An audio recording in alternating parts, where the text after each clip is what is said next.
Republicans cheer Obama as dictator. Earlier this week, President Barack Obama announced the unprecedented step to make numerous appointments to high office without the approval of the Senate.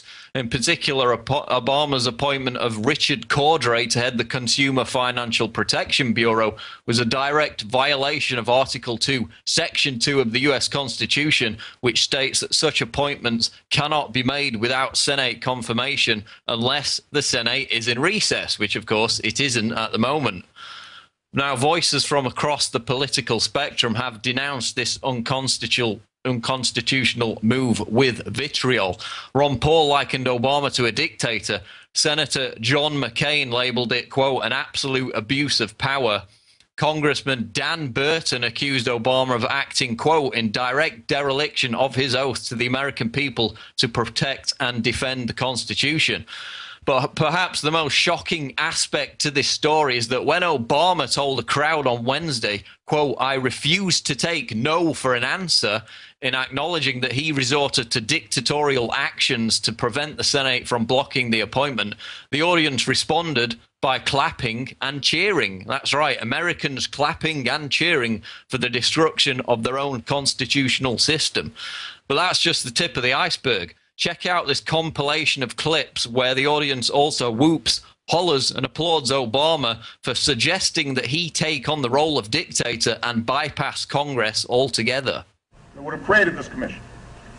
So I'll issue an executive order that will allow us to go forward, because I refuse to pass this problem on to another generation of Americans.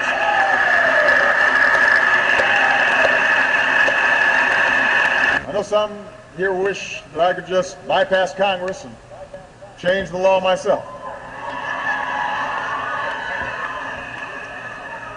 I know there's some folks who wish I could just bypass Congress.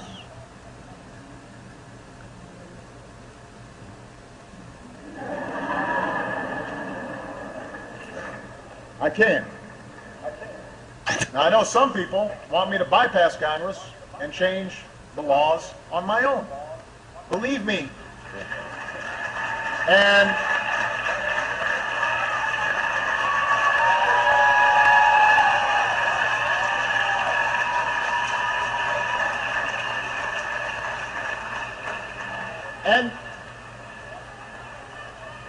believe me, right now dealing with Congress, the idea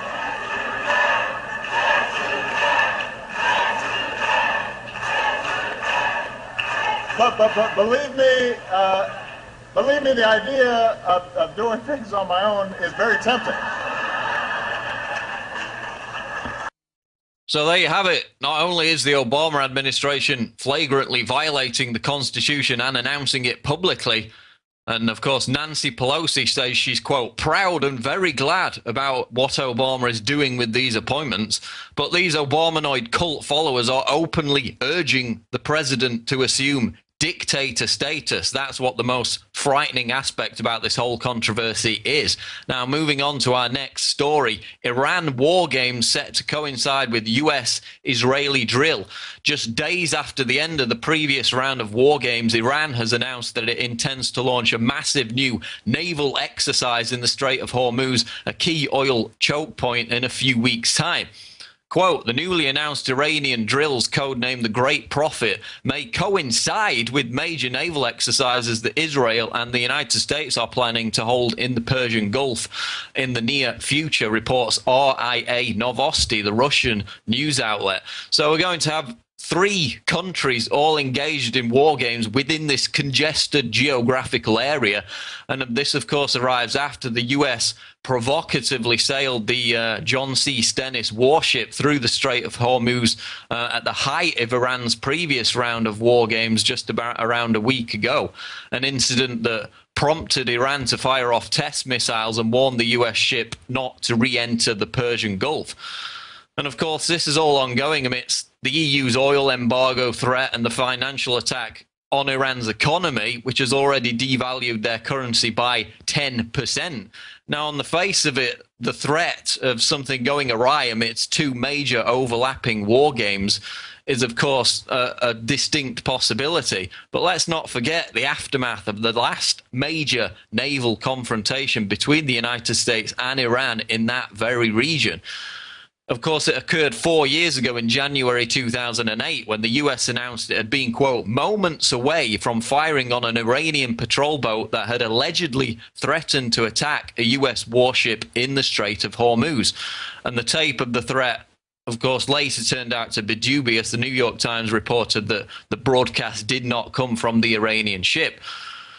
But what's interesting is that, according to Pulitzer Prize-winning journalist Seymour Hersh, the incident led to a discussion in Vice President Dick Cheney's office about how to start a war with Iran by launching a false flag attack at sea.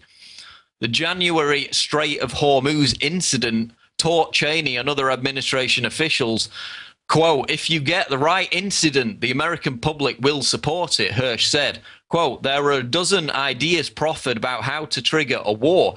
The one that interested me most was, why don't we build, in our own shipyard, build 4 or 5 boats that look like Iranian PT boats, put Navy SEALs on them with a lot of arms, and next time one of our boats goes to the Strait of Hormuz, start a shoot-up. Might cost some lives. Now, the plan was ultimately rejected because it would have cost American lives, but the potential for a similar scenario to arise in the Strait of Hormuz amidst all these war games, whether real or manufactured, remains a very real threat, especially given the amount of warships, US warships, that are either already in the Fifth Fleet region or are on their way there at the moment. So given the fact that the Obama administration's foreign policy of preemptive warfare has mirrored that pursued by the Bush administration, the potential for a stage-managed provocation to create a pretext for an attack on Iran during this next round of naval war games is clear.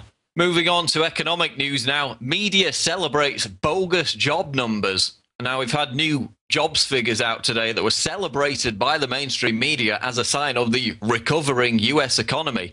200,000 new workers were added to the payroll in December, reports Bloomberg, a figure that beat expectations of 150,000. And the corporate press instantly fell about themselves with glee about how this contradicted the doommongers for daring to suggest that the recovery is in fact non-existent, as many of the guests on this show have done. However, as Zero Hedge reports, the 200,000 figure is completely phony.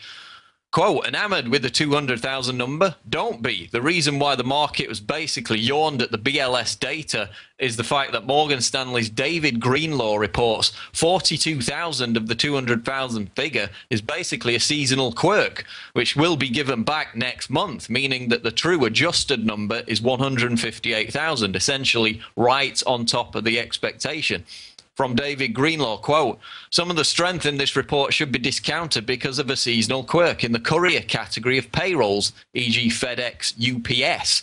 Jobs in this sector jumped 42,000 in December, repeating a pattern seen in 2009 and 2010. We should see a payback in the next month's report. So basically, they've had a seasonal uptick of 42,000 members in these delivery industries. That's going to be given back next month. It's going to be taken away from the figure. But the corporate media has dishonestly included it in the final total to make it look as if everything's hunky-dory. And of course, we know that any jobs figure is fundamentally flawed because it fails to take into account the thousands of Americans each month who give up looking for work altogether. They're not included at any point in the final number given in these jobs figures. Moving on. Steve Watson reports on Infowars.com, Iowa officials deny vote count error, reports as rumor, innuendo, allegation. GOP officials in Iowa have dismissed reports circulating online that there was a significant flaw in vote counting during Tuesday's caucuses and have ruled out the possibility of overturning the results. Quote, Iowa GOP officials have been in contact with Appanoose County Republican officials tonight and do not have any reason to believe the final certified results of Appanoose County will change the outcome of Tuesday's vote, wrote Iowa Republican Party Chairman Matt Straw in a statement Thursday night. Out of respect to the candidates involved, party officials will not respond to every rumor, innuendo, or allegation during the 2-week process, Straw added. And the statement came in response to claims of discrepancies by a Ron Paul supporter in Appanoose County who told an Iowa TV station that he believes there was a 20-vote discrepancy in the numbers he recorded from his caucus and the numbers that the Iowa Republican Party reported. Quote, when Mitt Romney won Iowa by 8 votes and I've got a 20-vote discrepancy here, that right there says Rick Santorum won Iowa, Edward True told KCCI TV, not Mitt Romney. So we have a situation in Iowa where there's no requirement to show any form of ID before you vote, meaning the candidates backed by the most money can have people voting multiple times over and over again. And this whistleblower, as you heard in the clip, said that there were only 53 in attendance at the caucus, and yet the Republicans are claiming there were 79 votes. Something doesn't add up, quite literally. But Santorum's campaign and the Republican establishment have just shrugged it off and told everybody to move along. Now, in this case, it was Santorum that was cheated, but Ron Paul could have easily had the same thing happen to him. We know that last election in 2008 in New Hampshire, an almost identical situation happened to Ron Paul. So as we move on to New Hampshire, which takes place next week, January 10th, with Ron Paul holding that strong second position, we need to watch this carefully to see if the phenomenon repeats itself, because we've learned from the past that Ron Paul has been cheated out of votes. So to have evidence of that happening and for the Republican establishment to just shrug it off and for Santorum to shrug it off, even though it's directly impacted him, he could have won the overall Iowa caucus. In fact, he lost by 8 votes. If these votes had have been counted properly, Santorum could have outright won. So massive evidence of election fraud, and we'll continue to track it as we move towards New Hampshire next week.